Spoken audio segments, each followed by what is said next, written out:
all this talk of reset, I'm sure you've been hearing it around as well, reset, RevGov, and all that. All these are not contemplated in the Constitution of 1987. But when people talk about it and push these ideas, is there any liability there? Any legal liabilities?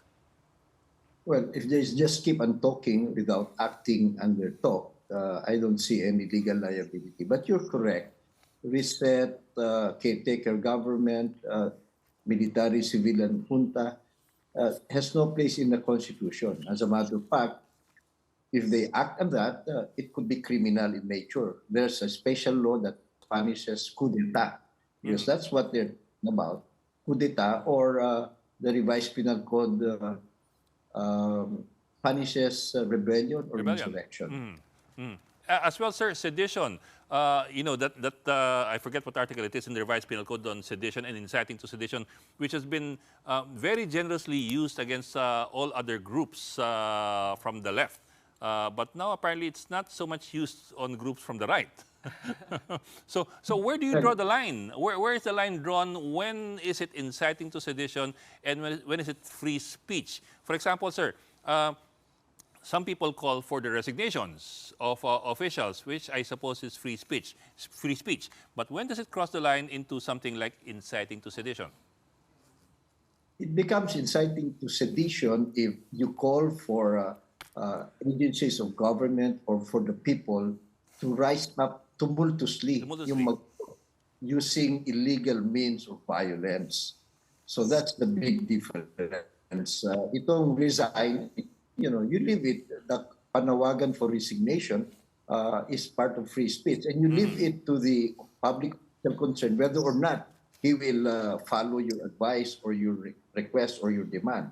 So ang laki ng diferensya. It is the call for people to rise up tumultuously to prevent government from doing its job or to dismember the republic or to remove government officials in their post using illegal means. Okay, I remember kasi, and I'm going to refer to you, Ed, on this because I heard it on your show, Storycon. You were talking to the NBI director. Ang sinabi ni NBI director hindi siya inciting, kailangan may kaakibat na aksyon. Yung ba yung sinasabi ninyong rise up tumultuously in layman's terms? Kumbaga dapat. Yes. The call should be to rise up tumultuously. The call to resign does not involve any violence. So it's not sedition. It's not inciting to sedition. Tumultuously is chaotically, di ba? Magulo. Can we give an example na lang, attorney, para maintindihan talaga namin and we're not mincing words yes, sir, anymore? Kasi English yun eh.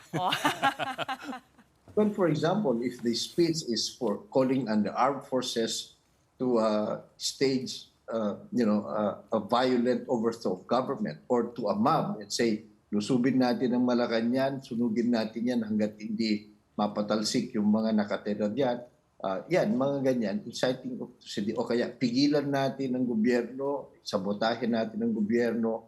So it's a public call for those kinds of illegal and usually violent means. That is what makes it inciting to sedition. The other thing also is the person calling for it, there should be a semblance of capacity. Hindi naman, for example, isang musmus na bata magsasabi niyan, wala namang iniwala. So dapat meron ding connection dun sa crowd o dun sa addressing ng kanyang panawagan. Sir, pasingit lang ha. Pero sir, paano if it's a call for a withdrawal of support by the military, which has been bandied around a lot, withdrawal support versus the typical coup d'etat, which is penalized by a special law? Well, that's yung terminology of withdrawal of support is yung malusot yan ng mga abogado so that it is in between coup d'etat and sedition. But I think if you involve the military, that would be more in the shade of a coup d'etat. So they're not totally safe there. When you ask the military to withdraw support so that somebody else will take over, which is the legal process, that's coup d'etat. As a matter of fact, asking people or inciting to a coup d'etat is also punished by that special law. Kasi magkakaroon na ng mga rally and kailangan alam din namin no, yung karapatan namin and hanggang saan pwede itulak ito. So kunwari pumunta kami ni Pauline, meron lang kaming mga placards saying ganito, ganyan, resign, ganito, ganyan, resign. That's okay, right? That's okay. That's okay. That's perfectly within your right. Kailan magko-crossover, sir? Pag ano nakasulat sa placard? Well, number one, as I said, it's not enough ilagay mo dyan, mag-alsa tayo mga kababayan. Unless, of course, meron kang following o merong makikinig sa'yo. But, if you're just one among so many at wala ka namang particular na ina-address at hopefully may impluensyahan. So, baka hindi pa rin yan inciting to sedition. Okay, so may capacity. Take everything into context kasi because these are offenses against the security of the state. So, there should also be a reasonable possibility na baka nga gagawin at manganganib ang Republika o kaya ang ating gobyerno o kaya ang ating Estado. So for example, no, yung nagyari dun sa UPI, they were retired generals, nagawa sila nung call, pero wala naman silang action, kumbaga, na parang, o tara, punta na tayo sa Malacanang. It's still within their freedom of speech, which is protected by the Bill of Rights.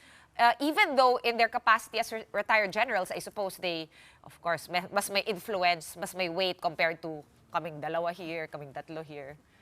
Would that be correct, Attorney? Yeah, you make a good point. Of course, when you're talking to the armed forces or to the law enforcement agencies or the security agencies, you become more credible or more capable, or it's more possible if you come from their ranks. And, you're no less than a general. But maingat din sila sa kanilang pananalita. Wala naman silang tiyahang panawagan na, ipabagsakin natin ng gobyerno, palitan yung, di ba? Hindi, resign ang sinasabi nila. So maingat, alam nila ito, kaya maingat din sila.